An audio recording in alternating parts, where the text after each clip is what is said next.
Hey, y'all, welcome back to Dots and Beyond. My name is Beth. Today we are going to take this 5-year Hobonichi journal and I am going to transform it into my dream journal. This is going to be a very minimal setup, no art, no stickers. Let's go ahead and get started. This is a Hobonichi 5-year journal. I decided during the course of 2023 that I wanted to start writing down my dreams more often. As someone who lives with bipolar disorder, one of the traits of bipolar disorder is the ability to lucid dream, and I decided I wanted to remember more of my dreams, track the themes in my dreams. I found out some interesting things about especially one recurring dream we're going to talk about. Very embarrassing, but we're going to talk about it anyway. In this particular setup, I chose the Hobonichi over other 5-year journals because, and we're just going to open up right to the middle, because for every year, here's 24, 25, 26, 27, 28, there's an empty space on the right. Most other 5-year journals, including the new one from Sterling Ink, which I also considered, it's the 24th of March here, the 25th of March here. And I really wanted some extra space in case my brain can be a really crazy place and I needed to elaborate on some things or move some other things over here, do some doodles. How full is this journal going to get? How many dreams am I going to remember? I don't have a clue.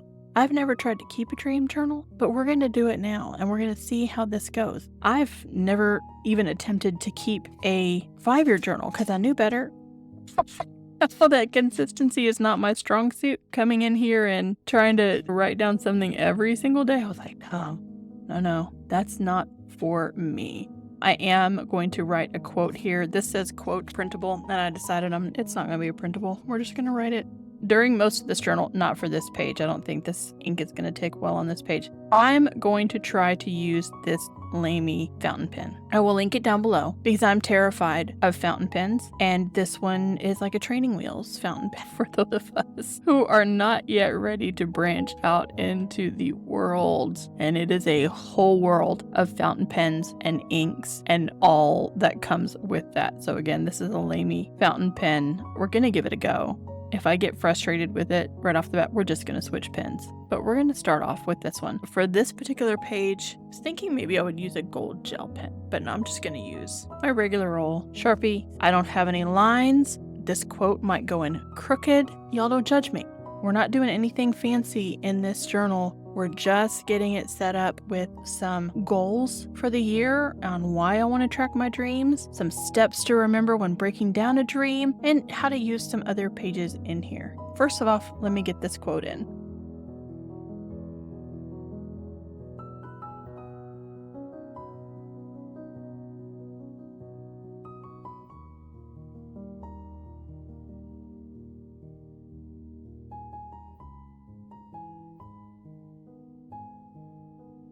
There we go. Nothing fancy. People think dreams aren't real just because they aren't made of matter, of particles. Dreams are real, but they are made of viewpoints, of images, of memories and puns and lost hopes. It's one of my favorites. Here we have Hobonichi Techo 2024 to 2028.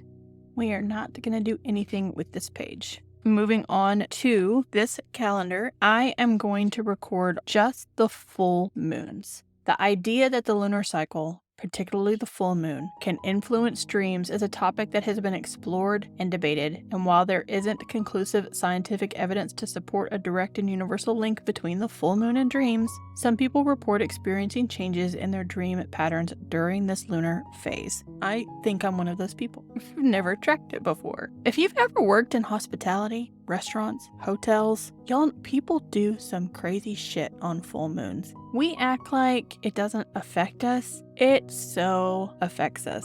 To do this, I'm going to use a resource that I've already put together this year. This is my discovery journal.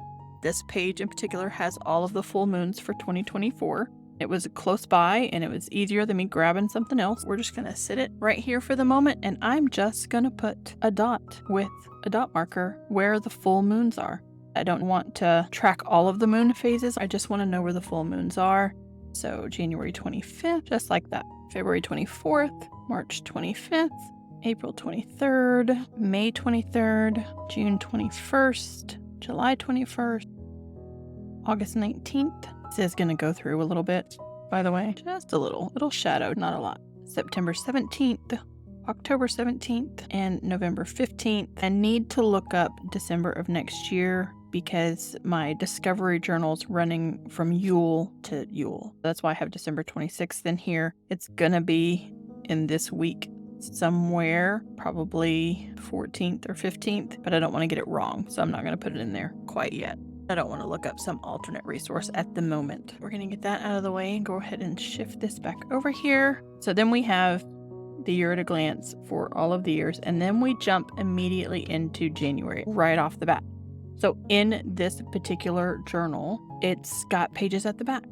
The only thing we've done here at the front is our quote and our full moons. I haven't even written on here that these are all full moons. I know what they are. Otherwise, we jump into the journaling. We are going to flip into the back and repurpose some of these back pages. As you can tell, this is the Japanese version. I think it only comes in the Japanese version. I didn't even look for an English one. I have no idea what these quotes are all at the bottom of the page. Japanese is not necessarily one of those languages that I'm setting out to learn. Here we have a full page for each year. So 24, 25, 26, 27, 28.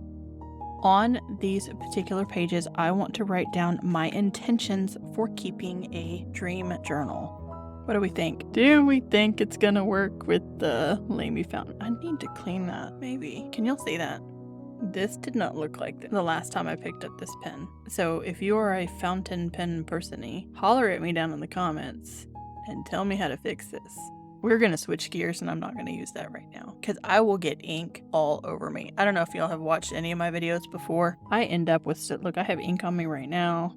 This is me just scraping part of my finger off while I was wrapping presents. I don't even know how I did it. I tend to get ink, paint, all of those sorts of things on my fingers and smudge it around other places. So we're going to switch pens instead of chancing that one. I'm going to make room for us to angle the book here because I do have to write. I'm going to take a sip of tea, and then we're going to get into my 2024 goals.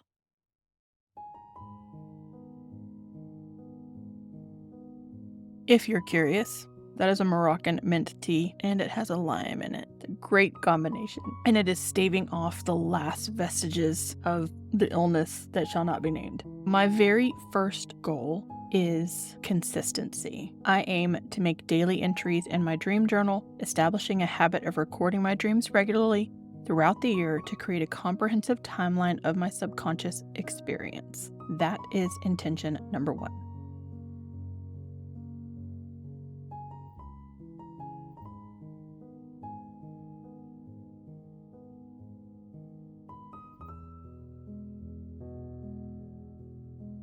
Intention number 2 is detail. I strive to vividly capture the intricate aspects of my dreams, from the subtle nuances of environments and characters to the emotions and sensory elements, creating a rich tapestry that enhances my self-reflection and analysis.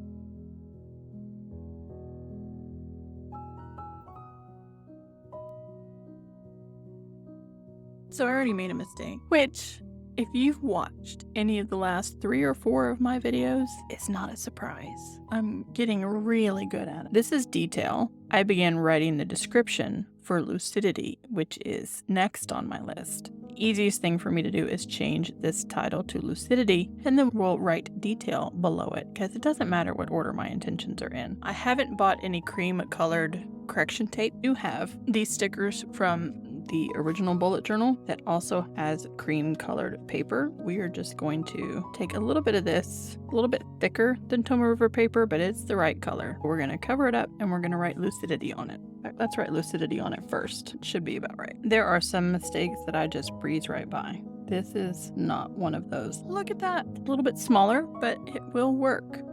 So my lucidity definition is I'm working towards achieving awareness within my dreams, not only recalling them, but actively influencing and shaping dream narratives, unlocking a deeper connection between my conscious and unconscious mind. I'm going to finish writing that and then write the one for detail, and then we'll get to my other 2 goals.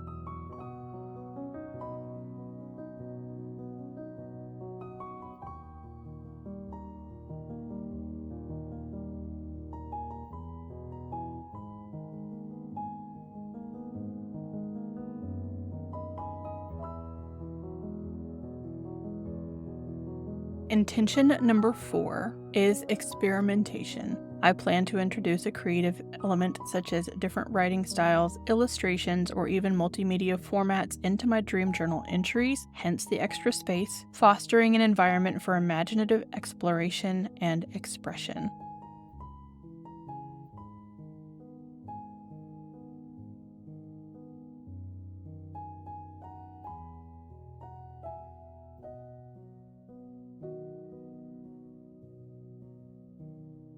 One of the things I'm having to get used to with both this as well as the sterling ink is the teeny tiny boxes. I'm so used to a 5mm dot grid, and my handwriting is having to adjust to match. Right now, it's kind of a little all over the place because I'm used to writing just a little bit bigger. My last intention is, at least for 24, we'll see what happens when we move farther into other years with this experiment, is emotional exploration. I'm terrible at emotions. I don't like to share them. I don't like people to see them. I want to delve into the emotional landscapes of my dreams, analyzing the feelings and reactions experienced within them, providing valuable insights into my subconscious mind and emotional well-being.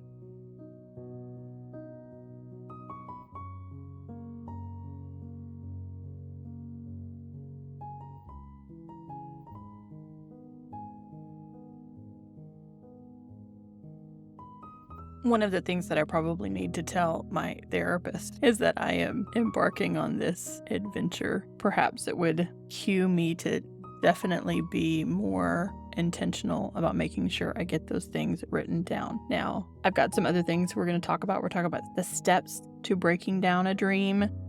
And I'm going to put some reminders in here for myself that I can refer back to. What I'm doing currently is that if I have a dream that is so vivid and I just wake up and it's all in my head, I roll over, I grab my phone, and I dictate it into a note because I talk fast. I'm sure y'all have noticed when I really get going. Sometimes I have to slow myself down for videos. I speak very quickly, and if my brain is firing on all cylinders, even if autocorrect doesn't get words right, at least I have spewed everything that I can remember into a note on my phone. Then I can come back and write it down and try to make more sense of it and pare back the details. That is my current methodology. Spew it into the phone first, write it down later. But at least it gets all of the ideas out of my head while they are super fresh. We're going to skip intentions for 25, 26, 27, and 28. This is a page titled Remember This. It is just grid paper all the way down. I am going to title this Steps to Break Down Dreams. I'm not going to cover up the Remember This. We're just rolling with this journal the way that it is and not really making any changes, just working with what we've got because I just need it to be functional.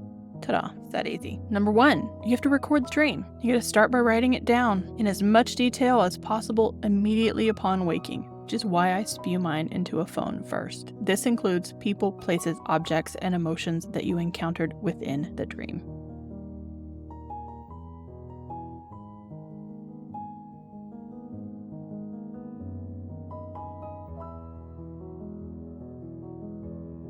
Step 2 is to identify key symbols.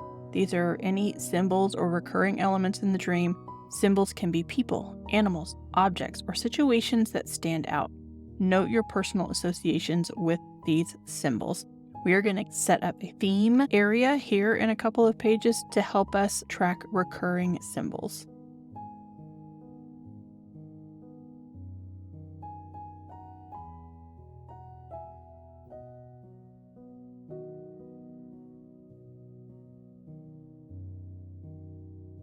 Step number 3 is emotions and feelings.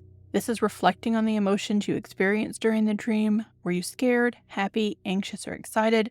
Emotions often provide important clues about the dream's meaning.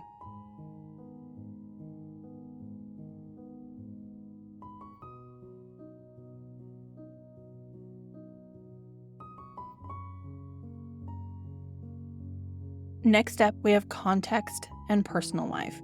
Consider your current life situation and any recent events or experiences that might be influencing your dreams. Dreams can reflect unresolved issues or thoughts from waking life.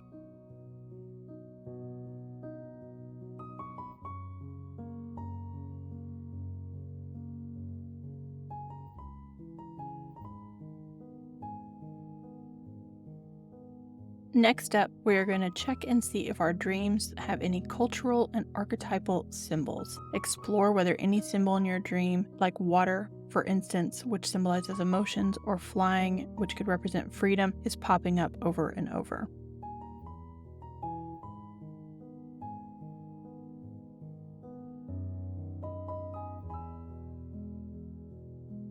You also have to consider any personal associations. Think about those associations with the dream's elements. For instance, a dream about a forest might remind you of a childhood camping trip. Not me, but maybe you. And these associations can offer some insights.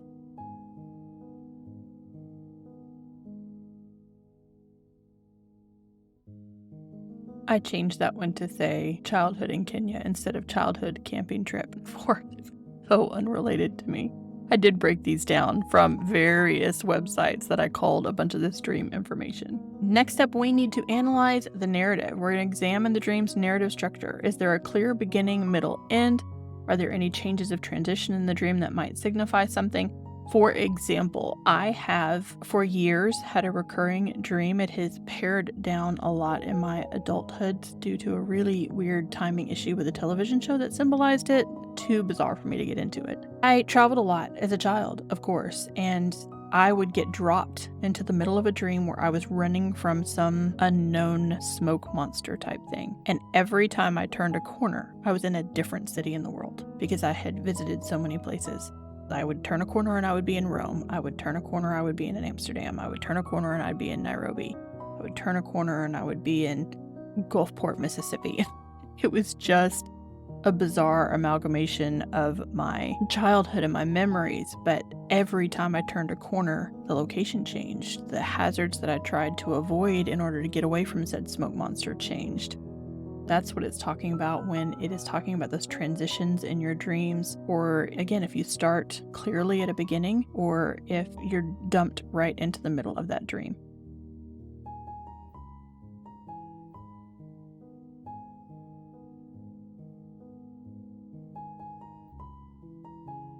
All right, next up, we are going to look for patterns. Because obviously, if things are bothering you, one of the things that comes up time and time again are patterns. When we get to talking about the themes and I'm setting up that page, we're going to talk about a really bizarre one that I have to deal with. Even stranger than the city changing situation.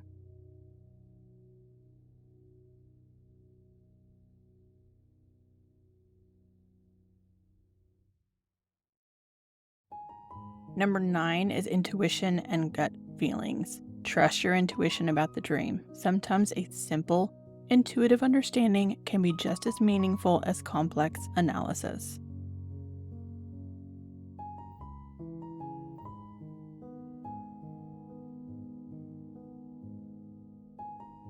Number 10 is to seek professional help. Sometimes when you get into the nitty-gritty of all of this and you begin recording your dreams and you begin seeing patterns in the same people or the same situations over and over again, you can dig up some stuff. I always recommend therapy. I lived for years without therapy. Even as a bipolar patient, I was managing it myself because therapy was out of the realm of possibility for me. I could not afford it for years. I absolutely understand that it is not an option for everyone. I wish it was. I've stated that over and over again on this channel. But if you have the means, consider therapy, especially if you're keeping a dream journal and you start to dig up some sensitive stuff.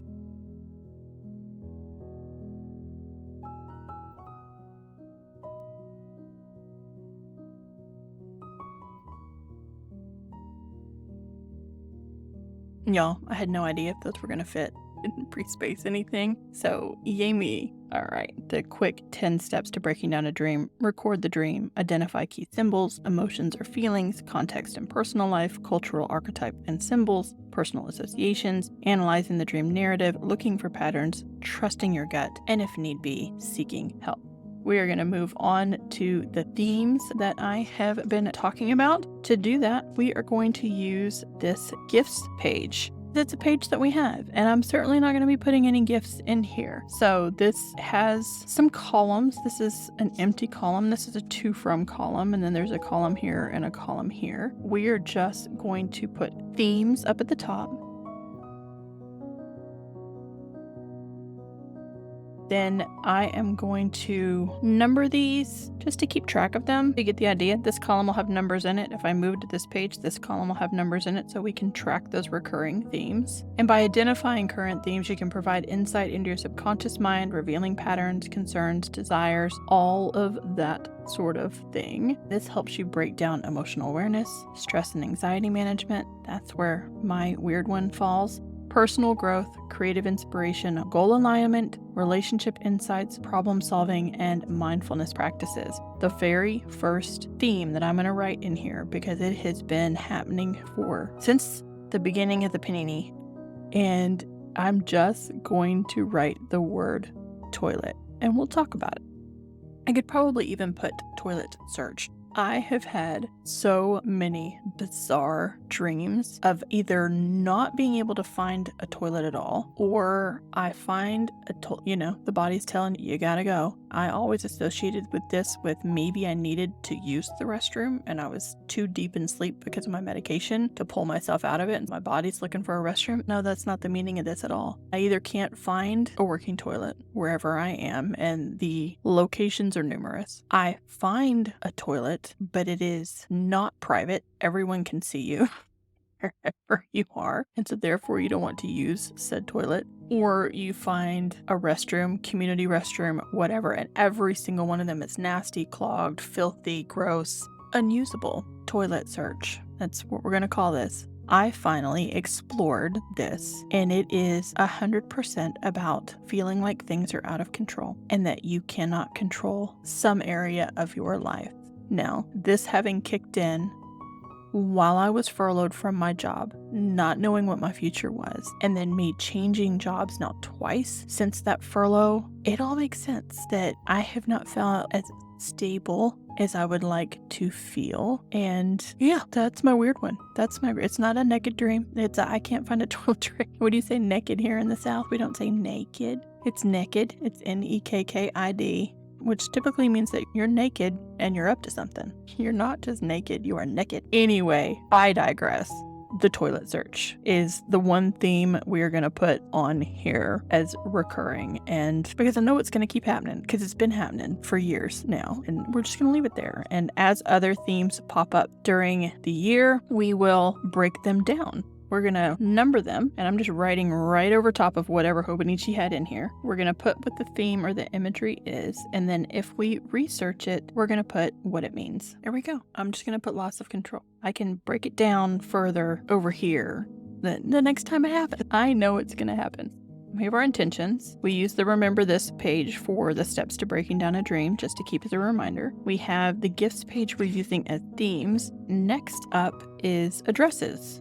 For 16 people. It's very specific. This is going to be the list of people that recur in my dreams. And is 16 going to be enough? Probably. Dreams often involve people and places that have left significant emotional impact on us. If certain individuals or locations hold strong emotional relevance, they are more likely to reappear in our dreams as our minds process and revisit these symbols. One interesting thing about people in my dreams: my mother is still living. My father passed away 10 years ago. I do not dream one without the other. My parents are a package deal. If I dream about my dad, my mom is in the dream. If I dream about my mom, my dad is in the dream. Forever linked in my subconscious as a package deal. They do not get separated, even though one of them is no longer living on this earth. I'm going to go ahead and put people up here at the top. I'm going to wait until January and I start dreaming to start putting people's names in here. I have plenty of space for more than 16. There's 3 lines here in each address block. So 3 times 16 and 32. Don't make me math. There should be plenty of space for me to jot down a person's name. And then in the gifts over here, I can reference at least what day it is. I don't necessarily have to put a page number because these don't have page numbers, but all of November 23rd is on a page. All of October 29th is on a page. So I can put the person's name, and then like an index, I can keep the date that I dreamed about that particular individual. And it makes sense. It's the address page. It's our people page. What are we going to do next? Here we have my lists. And there's only 4 of them. I wish somehow there were 5 of them. I know it's an odd number because this is a 5-year journal. But we have this weird page over here that I have no idea what's on this page.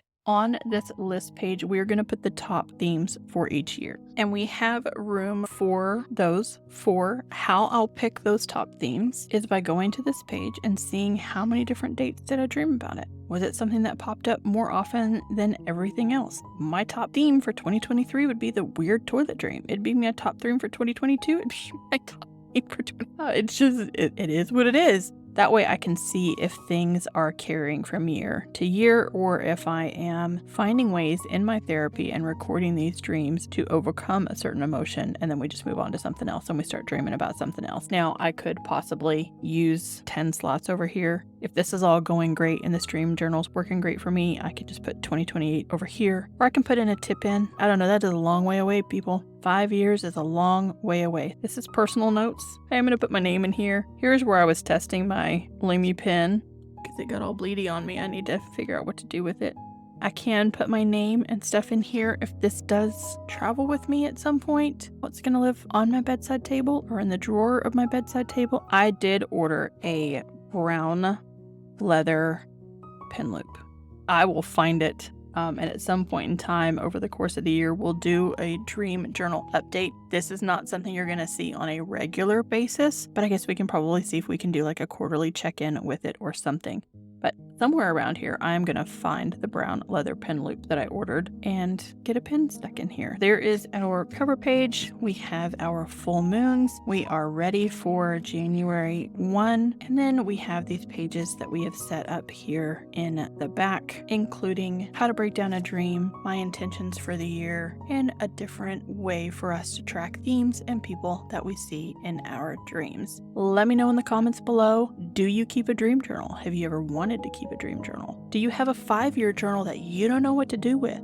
Set it up like a dream journal. I just landed on trying to figure out how I wanted to journal my dreams. I didn't want to make anything super from scratch. I wanted to keep it super minimal, and the 5-year journal was the way to go for me. Again, I might not dream every night, so May 9th of 24 might not have a dream. 25 I might have one. 26 I might not have a dream. 28th I might have one. I have no idea how this is going to break down, but I'm really looking forward to using it and keeping those dreams in a very specific location. If you like this video, you know what to do at this point. Please give me a big thumbs up, subscribe if you haven't already, and I will catch you in my dreams.